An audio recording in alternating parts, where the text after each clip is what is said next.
আজকের রেসিপি সুজির মালাই কেক। তোমরা এইভাবে একবার বানিয়ে দেখতে পারো। যেমন দেখতে সুন্দর তেমনি খেতেও টেস্টি, মুখে দিলে একবারে গলে যাচ্ছে। নমস্কার বন্ধুরা, আমি সুজাতা। আজ আমি তোমাদের কাছে আবারও একটা নতুন ভিডিও নিয়ে হাজির হয়ে গেছি। তো প্রথমে আমি এখানে 1 কাপ সুজি নিয়েছি আর হাফ কাপ চিনি নিয়েছি। চিনিটা আমি কম দিলাম কারণ মালাইয়ে আরও চিনি দেব। দিয়ে মিক্সিতে গুঁড়ো করে নিলাম।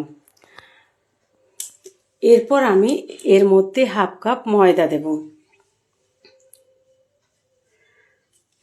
হাফ কাপ ময়দা দিয়ে একটুখানি নুন দিলাম। নুন দিলে টেস্ট বেশি ভালো হয়।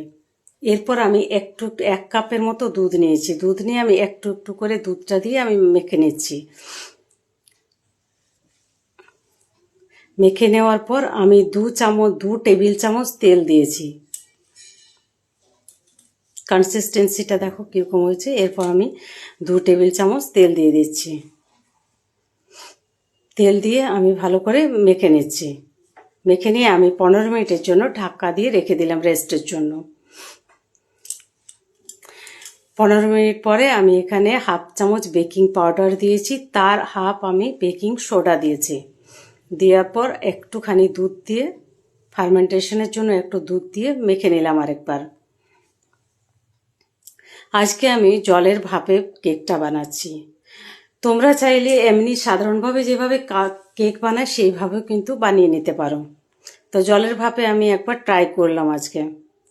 তো থালার মধ্যে আমি কাগজ দিয়ে দিয়েছি। অয়েল ব্রাশ করে রেখেছিলাম আগে, আর কাগজ দেওয়ার পর তারপরে আমি কেকের ব্যাটারটা দিয়ে দিলাম। আর দুধ দেখলে 1 কাপের মধ্যে এইটুকুখানি আমার বেঁচেছিল দুধটা। এরপর আমি একটু ট্যাপ করে নিলাম। ট্যাপ করে নেওয়ার পর কড়াইয়ে বসিয়ে দিলাম। কড়াইয়ের মধ্যে আমি জল দিয়েছি, তারপরে স্ট্যান্ড দিয়ে আমি বসিয়ে দিলাম।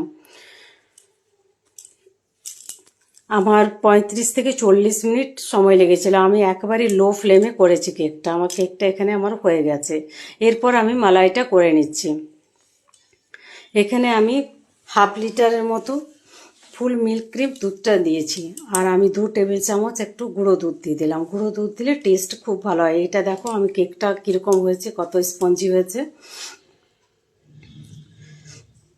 এরপর আবার আমি ওই কেক টিনটাতে রেখে দিলাম।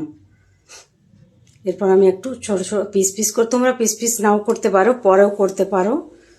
তবে এখানে একটু ফুটো করে নিতে হবে। ফুটো করে দিলে মালাইটা কেকটার মধ্যে অ্যাবজর্ব করবে।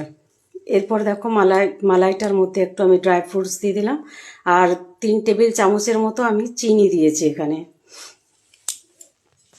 তোমাদের ইচ্ছে মতো তোমরা চিনিটা দিতে পারো। চিনিটা দেওয়ার পর আর খুব বেশি আমি ঘন করব না। ঘন করলে আর একটু এলাইচি দিয়েছি। ঘন করলে কিন্তু কেকের মধ্যে দুধটা ঢুকবে না, মানে মালাইটা ঢুকবে না।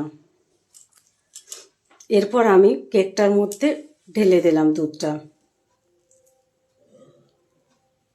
ঢেলে দেওয়ার পর আমি ফ্রিজে রেখে দিলাম প্রায় 2 ঘন্টার মতো। আর ঠান্ডা হওয়ার পর দেখো কীরকম কনসিস্টেন্সিটা হয়েছে। তা আমার এই ভিডিওটা তোমাদের কেমন লাগলো বন্ধুরা, অবশ্যই কমেন্টে জানাবে। তা আজকের ভিডিওটা এই পর্যন্তই। পরে আবার দেখা হবে তোমাদের সঙ্গে অন্য